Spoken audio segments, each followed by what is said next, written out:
Hey guys, in this video I will show you how to unblock websites on school Chromebook. Alright, so let's begin. The first unblocker we're featuring today is a hidden gem called Daydream X. It comes from the same creators behind Night Network and offers a clean, user-friendly interface that's really enjoyable to navigate. You can search for any website you want to access, though I highly recommend taking advantage of the built-in apps since they typically provide the most polished, fully supported versions of the platforms you're looking for. If gaming is more your style, simply head to the game section located in the top left corner, where you'll find a collection of short but incredibly addictive games to dive into.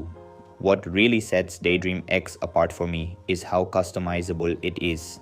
With Night Network accounts now available, you can save bookmarks for your go-to platforms and tweak the entire look and feel of the unblocker to match your preferences. It's genuinely a fantastic tool. Moving on, the next unblocker we're highlighting in today's video is Red's Exploit Corner. If you're someone who isn't too concerned about aesthetics or the overall polish of a site and just wants straight-up functionality, this is probably the perfect option for you. Now, if you go to Games section at the top, they boast an impressive library of over 300 games, ensuring there's always something fresh to keep you entertained. And if you're in the mood for movies or TV shows, check out their media section. They've essentially got their own Netflix setup, plus as always their app section is packed with even more supported platforms to explore, and that's it. So that's basically how you can unblock websites on school Chromebook. So that's all for this video.